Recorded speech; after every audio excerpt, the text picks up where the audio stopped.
Adam's Odyssey. It is a conscientizing journey. Adam, a somewhat sheer symbol of man, is also the term a dog that acts as a dog, but is therefore also a universal symbol of man. Again, the M is capital, according to the best traditional Persian literature. Parvin Soleimani's art lies thus between realism and symbolism, and I would say having the values of both.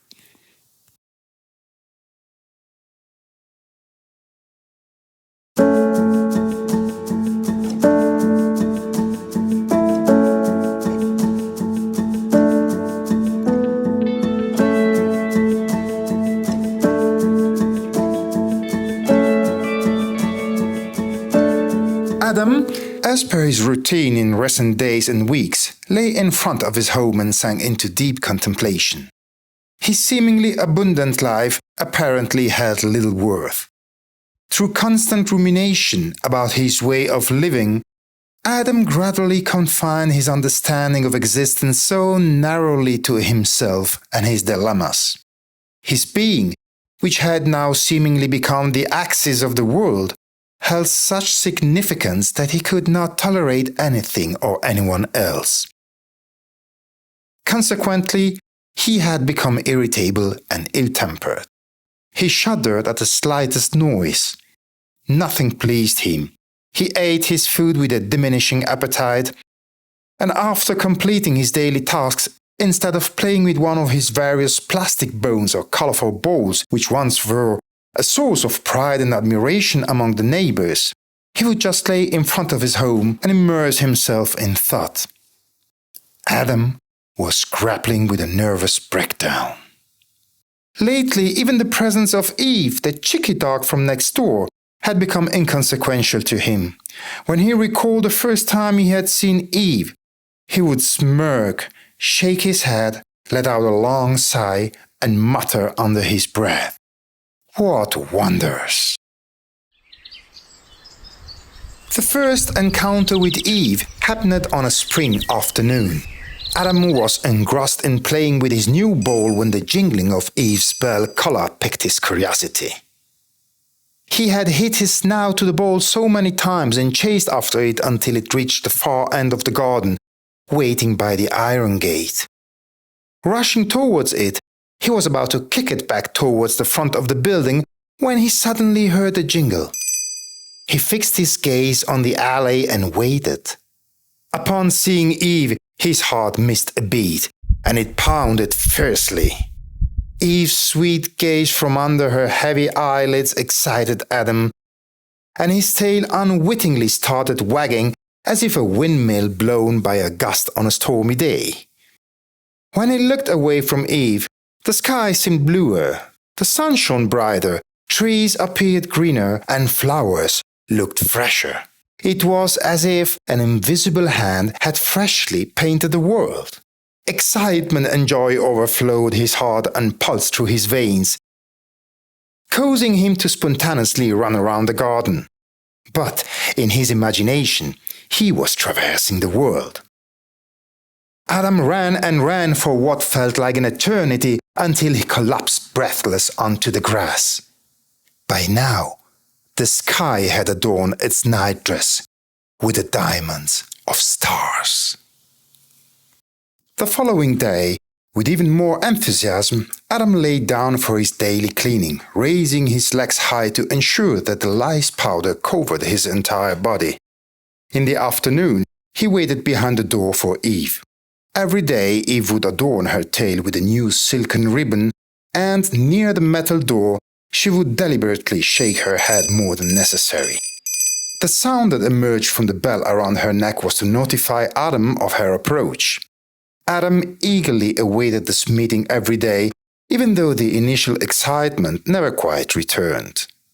Days passed calmly and without concern, until an apparently insignificant acquaintance turned a page in Adam's book of life. It was a lazy summer afternoon, and everyone in the house was asleep. Adam was making sure that no stranger entered the garden, while also playing with his bones and balls. A sudden sound drew him towards the metal gate, where he noticed a slightly disheveled dog approaching the garden. Adam, not reluctant to spend the afternoon with the chat, waited for him to come closer and started a conversation with a smile. "Where to?" The newcomer looked Adam up and down with a mixed expression and said, "Just wandering." "Are you new here?" "Just passing through." "Where's your owner?" The other laughed hollowly and loudly, sarcastically retorting, "Owner, I am free." "Well, so am I. Do you see a chain around my neck?" The newcomer laughed in a loud, exaggerated manner. "You call this freedom?" Adam, disliking the forced laughter and mocking tone, coldly asked, "What do you think freedom is?" His counterpart softened his tone and inquired, "Have you ever left this garden?" "Many times, and just as easily as I'm speaking to you. Firstly, I attend school every day. Secondly, I participate in races." The traveler interrupted him heatedly. "You call that freedom? Going to school is freedom? Gardening in such a hot afternoon is freedom? I'm not upset about going to school. I've learned to give a handshake, to do a flip in the air, and to fetch anything thrown anywhere to its owner. I've won tons of prizes for these tasks. I was even playing under the shade of a tree next to the fountain when I heard your footsteps." The traveler's face suddenly turned serious and contemplative. While sneakily observing Adam, he glanced away and shook his head. He sighed dramatically and said in a complaining tone, "Oh, woe to you, the universe that has placed such a challenging task upon my shoulders." Adam, intrigued, asked, "What task?" "I am a representative and one of the officials of the Awareness Organization. I'm on a mission now. We have branches everywhere and countless members. But by conscience we are obliged to expand it daily. That's why I'm here. I need to find talented individuals who have the perception to understand these things and to broaden our organization." Adam was quite enamored by the word organization. He wished he could talk about his membership in an organization with the same pride to his friends. He just didn't quite understand the meaning of awareness. Embarrassed by his lack of knowledge, he finally mustered the courage to ask, "What does that mean?" The organization's agent said, "I was expecting that question." He gave a reassuring smile and continued, "Don't be embarrassed. Not everyone is born a scholar, but once you grasp the true meaning of awareness, you'll see how it turns your life upside down and how you perceive everything differently." "You made me so curious that I want to know everything as soon as possible." "I know, because the moment I saw you, my heart was inspired that beneath this imprisoned appearance there's a promising intellect." He paused, gave an affectionate smile, and reassured Adam, "Don't fret, you can understand." The last sentence evoked a pleasant feeling of pride and intimacy in Adam. Embarrassed, he said, "Thank you for your courtesy, but I don't understand why you keep saying I'm not free.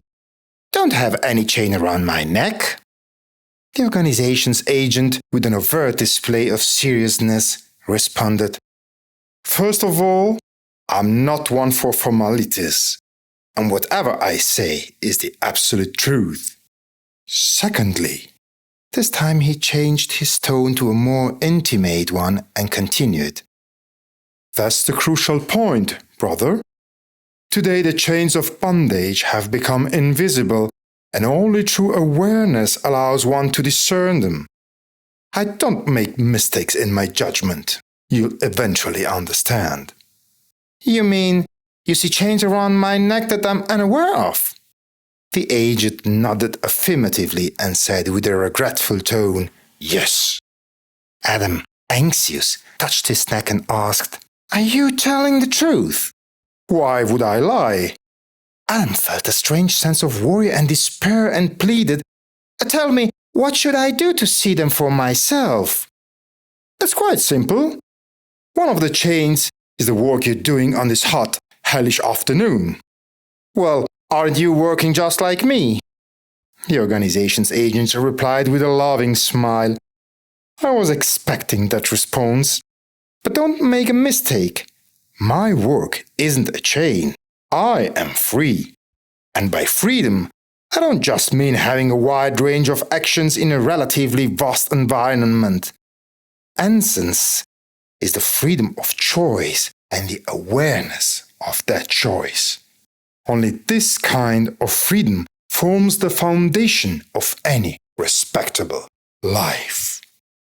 I don't quite understand what you mean.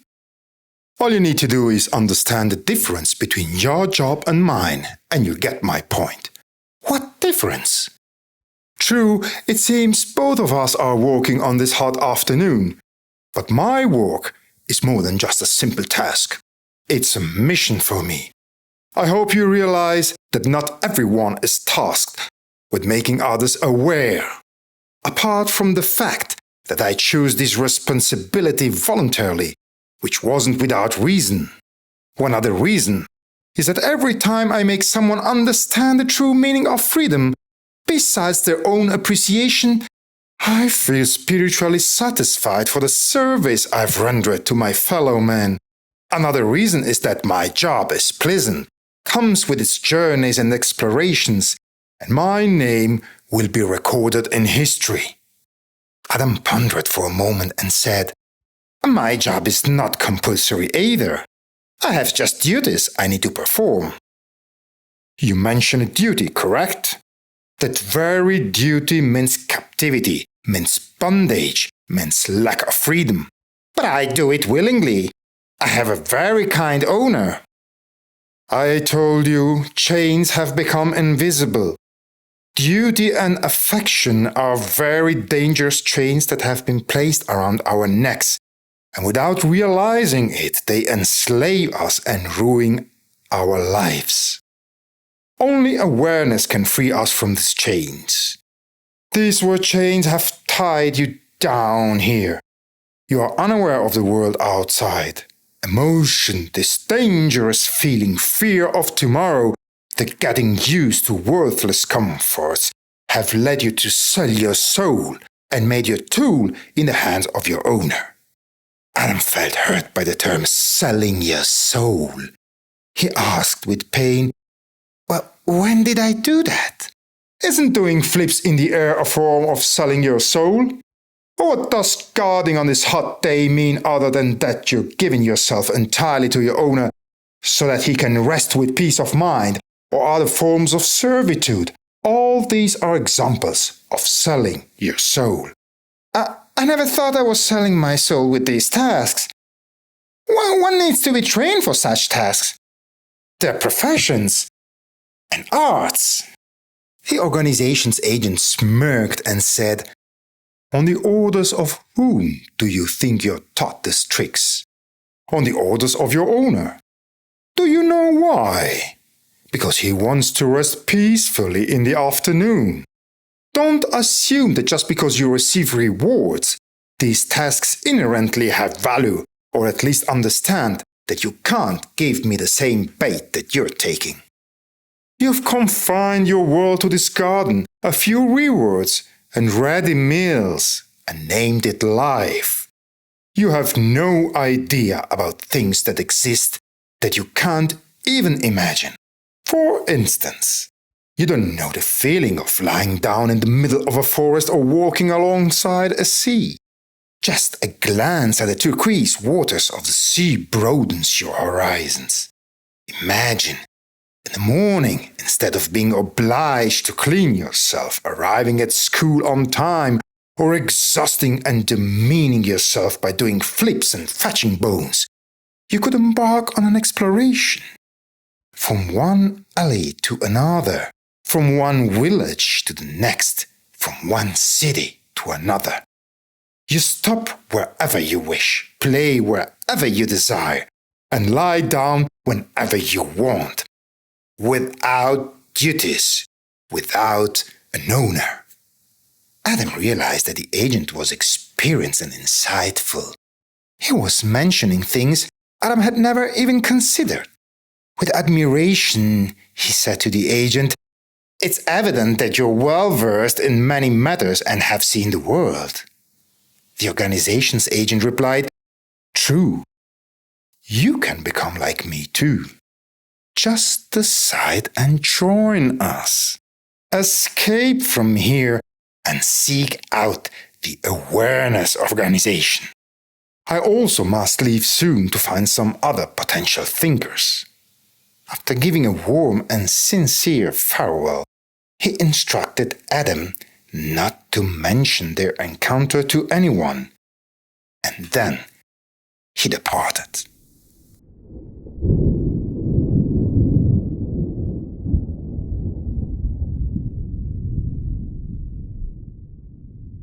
Shaken by this conversation, Adam decided from that point on to keep his eyes and ears open to personally discern the invisible chains binding him.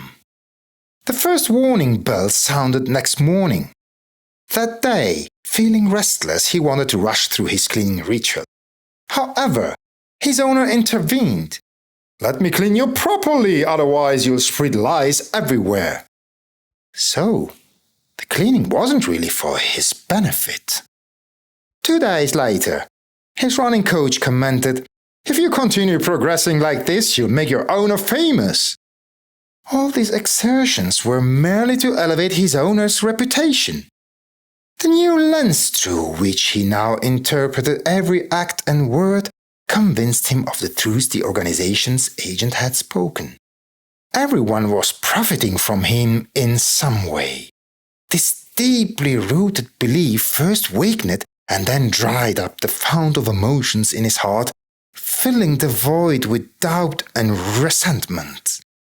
He started interpreting his owner's every move, eventually concluding that his affection was born of deception and hypocrisy, even believing his owner's tears to be crocodile tears.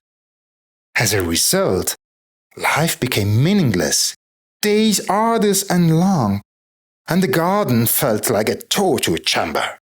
He could no longer stand those around him. He had become deeply, mentally distressed. His owner cared for him for some time, seeing no improvement, an experienced vet was summoned. After a thorough examination, the vet diagnosed his ailment as sourness and prescribed more social interaction. That very evening, after some coaxing and pampering, his owner took him to meet Eve. While he no longer fell for these seemingly deceptive gestures, his pain lessened slightly upon seeing Eve. They retreated to a secluded part of the garden. After watching Eve for a while, Adam suddenly asked, "Eve, are you content with your life?" "Why wouldn't I be? Don't the chains of bondage bother you?" "What chains? Are you seeing things?" "No, I have a new perspective on life." "What perspective?" "Don't you realize how much our owners exploit us?" Startled, Eve inquired, "What exploitation?" "I didn't expect you to be this naive. Don't you see how much we have to dance to their tunes and satisfy their narcissistic desires just for a morsel of bread?" "What are you talking about?" "We have to go to school, we have to strive to be the best. If we make a mistake, we're reprimanded. We have to stand guard during the hot afternoons. We learn skills at school. Striving to be the best also satisfies our own self-worth more than anyone else's." Adam jumped into her speech. "No way, it satisfies their pride and possessiveness." Eve laughed. "You're right, your perspective has definitely changed. You've become very pessimistic. Do you remember the criticisms? But you've forgotten their rewards." "I don't want rewards, nor standing guard under the hot sun. Just admit you want a fry ride." Adam sarcastically replied, "I hoped you'd understand my point just as easily as I did. Now I see you're not capable and can't attain awareness. Awareness of what? That as long as you're a prisoner of love and emotion, you wear the chains of bondage and can't consider yourself a free being. I am free, because whenever I decide, I can live here. Adam, who was gradually getting annoyed, replied, You just think so. Why do you think I'm just imagining it? Because you've been tainted. You can't let go of the colorful ribbons and beauty contests. Eve calmly responded, These things aren't as important to me as you think. You would be right if you said I'm fond of and attached to this place and my owner. You've convinced yourself so much of your affection and fondness for the owner that reality has become blurred to you. Why should I have convinced myself of that? To justify yourself to your conscience. Why do I need to justify myself to my conscience? Because deep down, despite outward denial, you know that you've abandoned the core and clung to the peripheral. Growing impatient, Eve asked, What do you mean by the core? The core is freedom and everything else is peripheral. I agree. Now tell me, what does freedom mean to you? Freedom means doing whatever you want, whenever you want, without being tied down to guarding or winning running races. So, without any responsibilities. Every being has the greatest responsibility to itself. Eve laughed and said, So, you've taken on the responsibility of being responsible. Adam jumped up and shouted, You woman! When you don't understand something, you resort to fallacies. How pleased you feel with that. Don't forget this very satisfaction is the root of your historical backwardness. You keep sticking to fallacies and never approach the wisdom and philosophy of life. Adam began to tremble.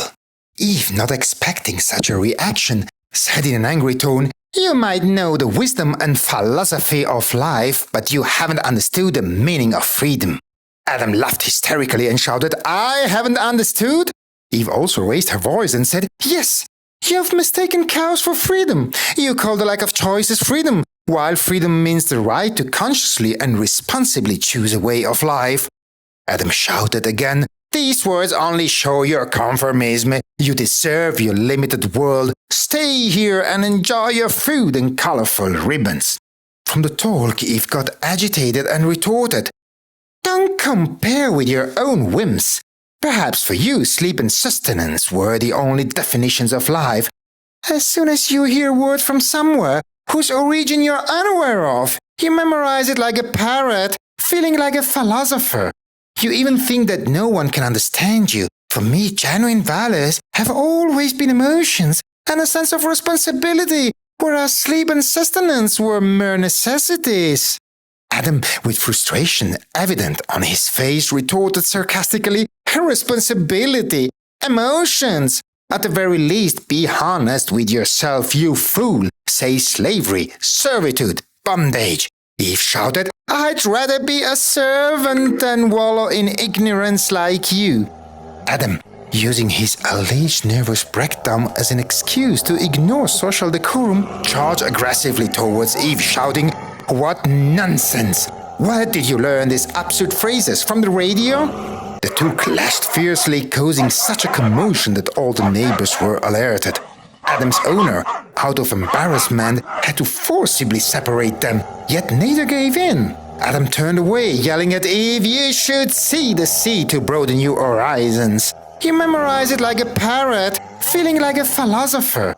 You even think that no one can understand you. For me, genuine values have always been emotions and a sense of responsibility, whereas sleep and sustenance were mere necessities. Painian, who understood me, he angrily mocked Eve's words. Chaos! Ha! Freedom means the right to consciously and responsibly choose a way of life. Ha! What do you know about choices? When have you ever made a choice in life to understand the meaning of freedom of choice? Ignorant, uninformed. She doesn't realize that by connecting everything with choice, she's limiting freedom. Freedom means choice, and that's it. Then she tells me I wallow in ignorance. She bites off more than she could chew. Was your father a philosopher or what? Adam spoke so much that his heart gradually lightened and his nerves calmed down. One warm summer morning, when everyone was still asleep, Adam implemented the most critical decision of his life. He slipped through the bars of the garden. Adam escaped. As soon as he stepped onto the street, he felt lighter. After moving a few steps away, he glanced back at the garden. For the first time in a long while, he smiled and said contentedly, "I wouldn't mind seeing what you'd do without me. Which poor creature will you torture in the name of cleanliness? Or who will you trick with a few toys and caresses just to have them stand guard? Which creature's food will you enrich with your vitamins to make it run faster? Which unfortunate being will you burden with a yoke of emotion so you can shed crocodile tears in its name for the sake of showing off?" Then, with disdain, he removed his gaze from the garden and yelled disgustedly, "Until we meet again at the end of the world." And he went on his way. The farther he got away from the garden, the more relaxed Adam felt. That early in the morning only a few shops were open. However, as he moved forward, the city became more awake. The gradual commotion through the city was like fresh blood flowing through his veins. He was far from the past and its sorrows. From one alley to another, from one street to another, he roamed. Sometimes he was on one side of the street, other times something on the opposite side attracted him. Occasionally, he sniffed the ground, sometimes he followed a pedestrian for a few steps. Deep within, a feeling had awakened that he had long forgotten. A pull towards adventure, experience and exploration. Hope for the future filled him with absolute joy. He left the city and headed for the forest. The road out of the city was empty. On the horizon, a farmer was slowly following his treasure. Adam was in no hurry and decided to watch the farmer's work up close. He left the road and headed towards the farmer through the fields. The sun was high and it was hot. Occasionally, a thorn pricked his foot. Adam walked forward without much care. He made a promise to himself to rest next to the farmer. As he approached, he was now only a few steps away from the farmer. He slowed down and looked around. The midday sun set everything on fire. His brain felt scorched by the heat. He was just a few steps away from the farmer when suddenly two large shadows attacked him from behind. They were the farmer's wolfish dogs. As soon as he realized the danger, Adam right away ran with all his might. He ran non-stop for a long distance until, by the time he reached the forest, his parched tongue hung out like a dry wood. He followed the murmur of water and plunged his head into a cool, clear spring. Then, exhausted, he threw himself on the grass. The moment his back touched the ground, he realized a profound fatigue throughout his body. He sighed contentedly and said, "I swear I've never run this much in a single day. I should be grateful for my habit of running or those wild dogs." And he fainted. When he woke up, he was once again cheerful. He got up and searched the surroundings for food. From a distance, an extinguished fire gave a hopeful sign. He approached and found his sustenance for the day. When he had devoured the meaty bones around the fire with pleasure and appetite, he began to play and frolic. First, he returned to the spring, making waves by throwing pebbles into it. He then stared at his reflection in the water, making faces. Later, he hid behind a tree to ambush butterflies. The joy he felt as he made the butterflies free from the bushes was immense. He became so engrossed in this game and chasing them that the day passed and night fell.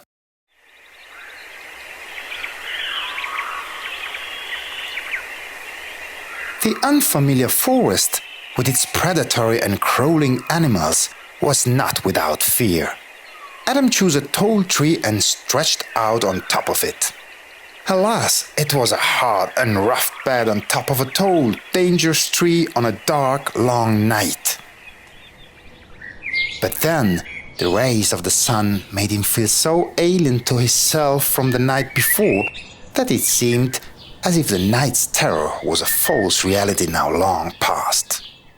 When he descended from the tree, the tranquility of the forest, the scent of wildflowers, the chirping of crickets, and the murmuring of water, combined with the secret that the breeze carried from the branches to the leaves and dispersed in the forest, so filled his being with life and a desire to explore that joy and carefreeness replaced any doubt or memory.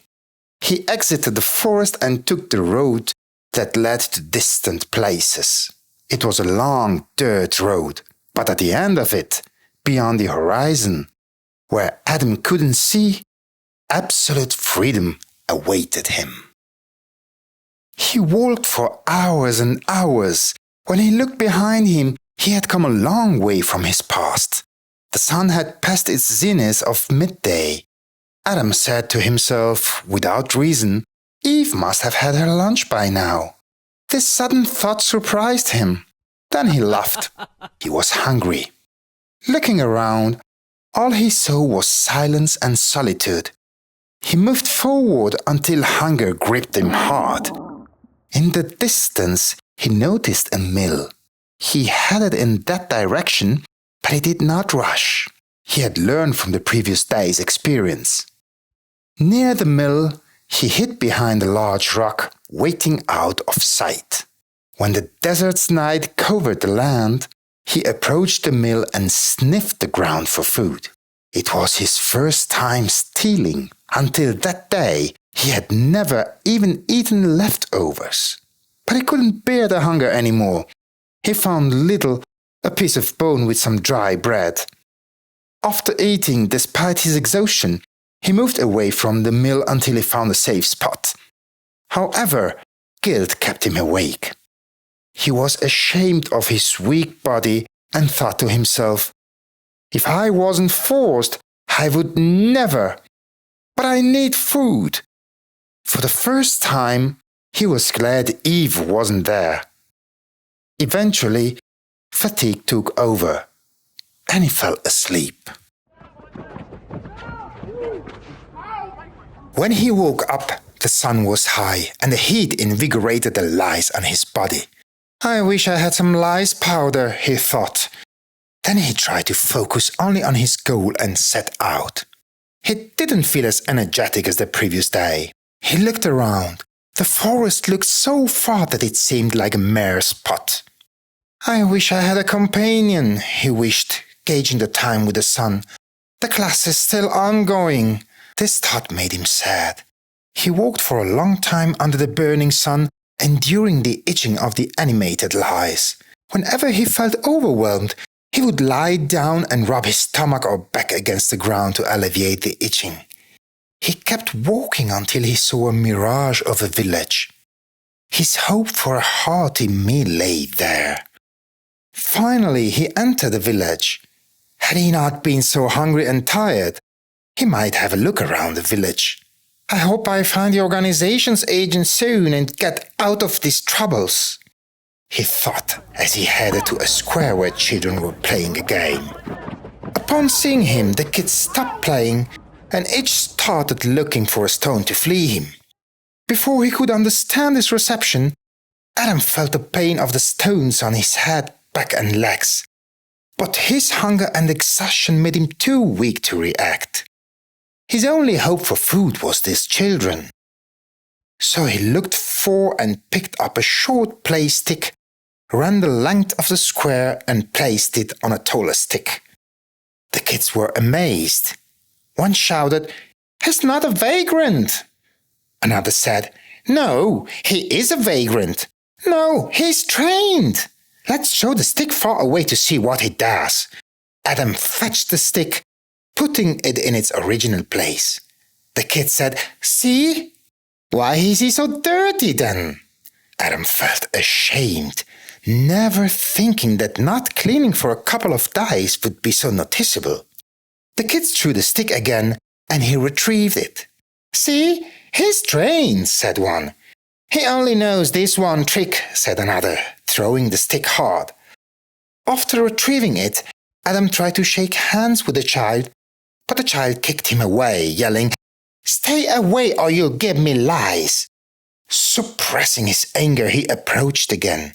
The child backed off and he whimpered, drawing nearer. One kid shouted, "He's hungry!" The child told him, "If you stay away, I'll give you food." He immediately sat in a corner, waiting. In these past hours, he felt so hungry and weak that he couldn't think of anything other than food. He was now willing to endure any humiliation for a full stomach. Delicious meals of his owner paraded mockingly before his eyes, and he couldn't resist envisioning their appearance and longing to smell their aroma. He had never craved food this fervently before. Until that day, hunger had never made him shiver. Remembering the times he had left his tasty meal unfinished due to being too full, he was so mad at himself that in sheer regret he wished he could tear out all his fur. He felt powerless. He moaned, whined, and cried. Eventually, the child who had promised food put a broken bowl of water on the ground along with a newspaper sheet filled with bones and quickly stepped away. Adam devoured it eagerly and then fell asleep.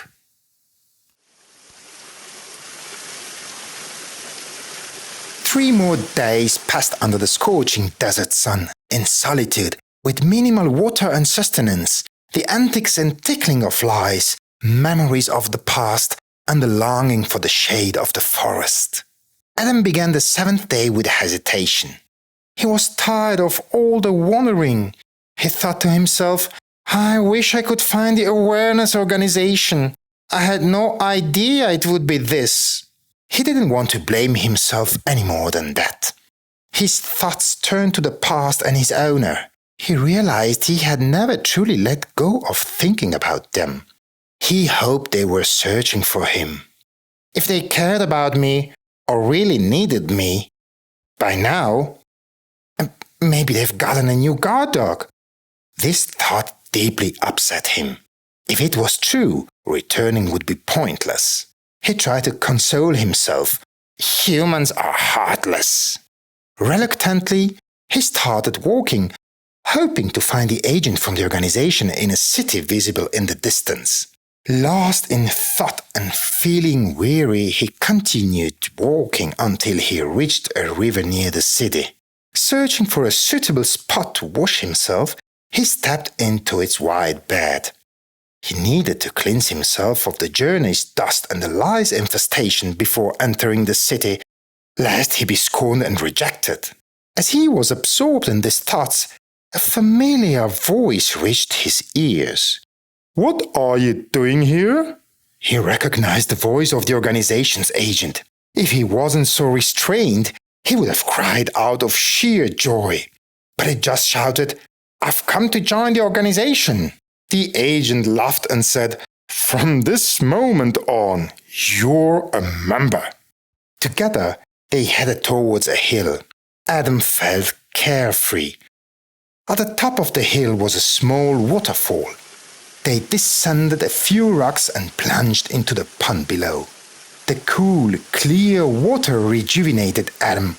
A desire to play and a childlike enthusiasm filled him, and he swam around the pond, letting the water rush over his body. He then splashed through the water lilies, laughing loudly under the cascading water. He playfully splashed again and laughed once more. Eventually, he shouted, "Can you tell how happy I am?" "It's clearer than the sunlight." Both of them laughed. When he got tired, he came out of the water, lazily threw himself onto the emerald green grass carpet, and let out a long sigh of satisfaction. The organization's agent disappeared behind the trees and returned with plenty of meaty bones. They both ate voraciously, and Adam said, "Before I knew you, I never really understood life." The organization's agent nodded in agreement and said, "I know. I know." After the meal, Adam suggested they take a stroll in the city. The organization's agent thought it best if he went alone, explaining, "Around here, the Order organization has many members and I'm well known. No one knows you.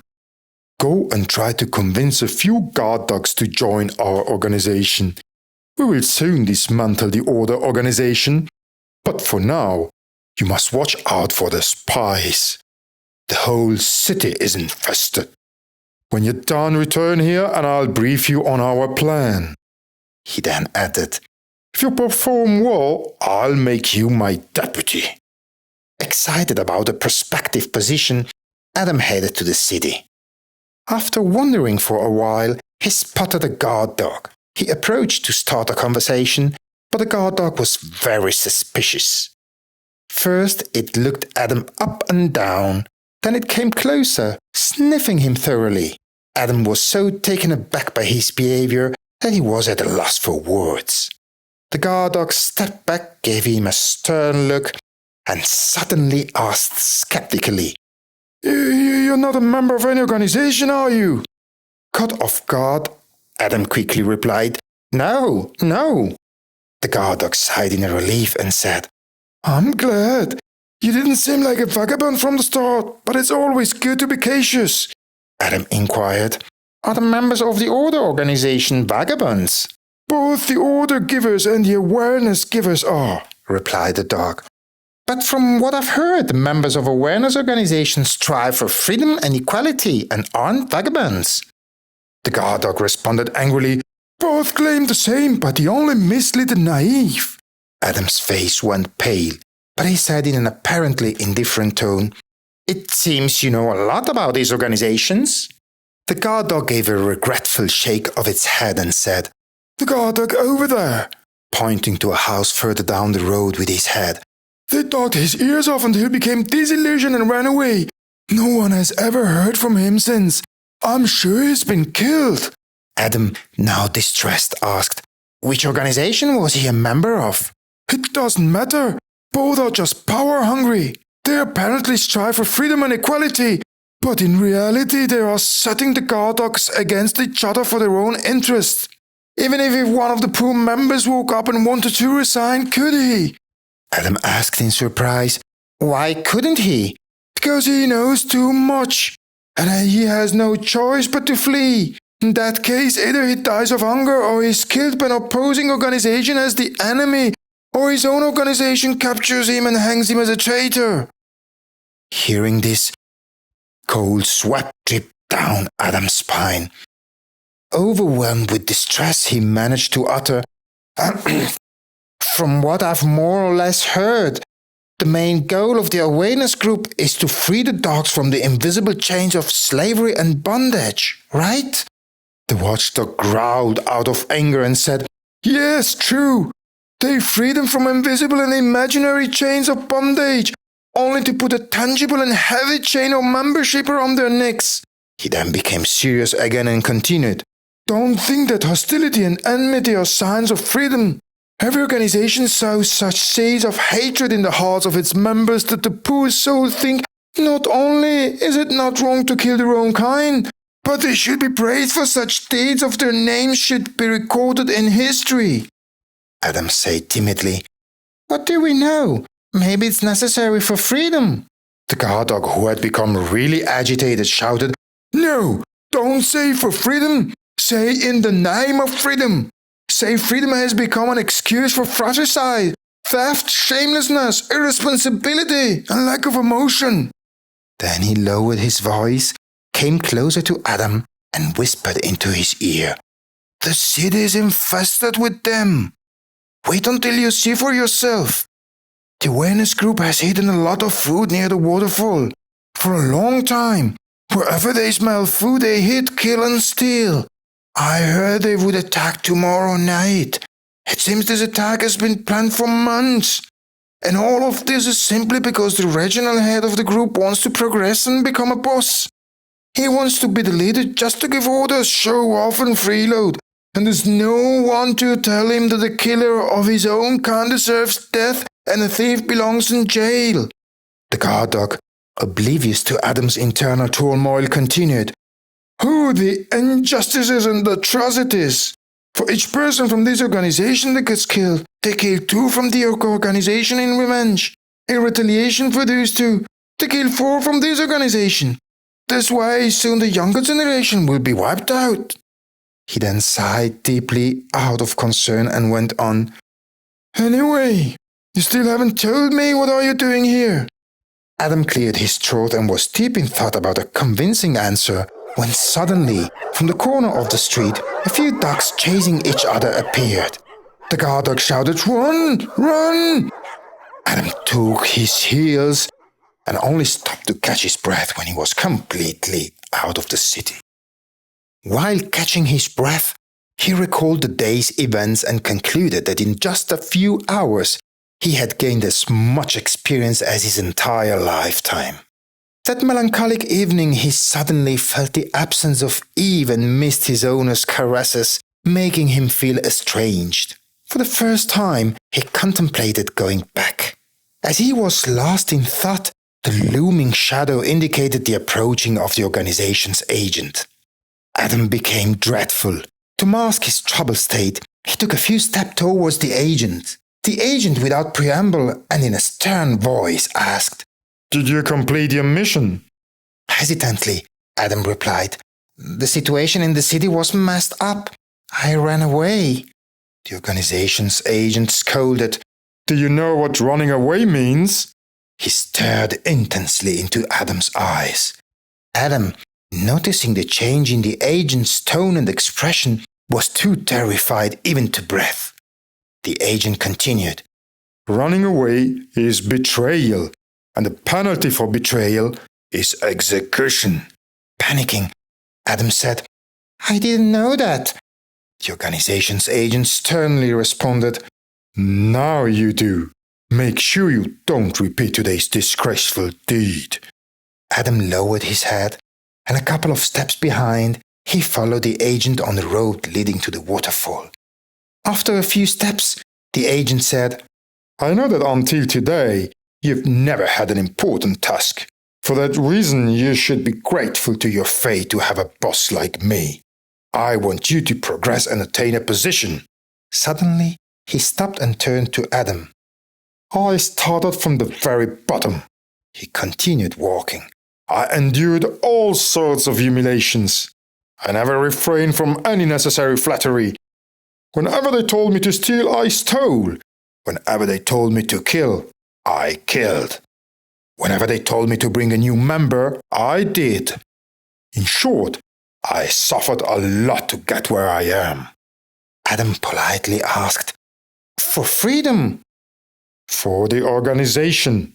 From day one, my goal was to lead this region and nothing, he stopped, locked eyes with Adam and emphasized, nothing, then continued walking, will stop me. Perhaps you've realized that not only is this region lush and wealthy, but geographically it's also strategically positioned. And we've been working for months to gain control of it. We've stockpiled food around the city, and all the organization members are waiting for the order. In short, everything is ready for the historic attack tomorrow night. After saying this, he turned his head, gave a smug smile, and said, And you, among all, are the luckiest. Adam gathered the courage and asked, In what way? The organization's agent completed Adam's sentence, Boss. In what way, boss? Adam immediately repeated. The boss, with a hearty tone, said, The organization, through me, has thought out a distinguished role for you in tomorrow's night plan. It will greatly contribute to making your name legendary. Adam humbly inquired, What if I hadn't arrived, boss? The boss suddenly stepped back and stopped in front of Adam. Now, under the bright moonlight, all the features of his face were clearly visible.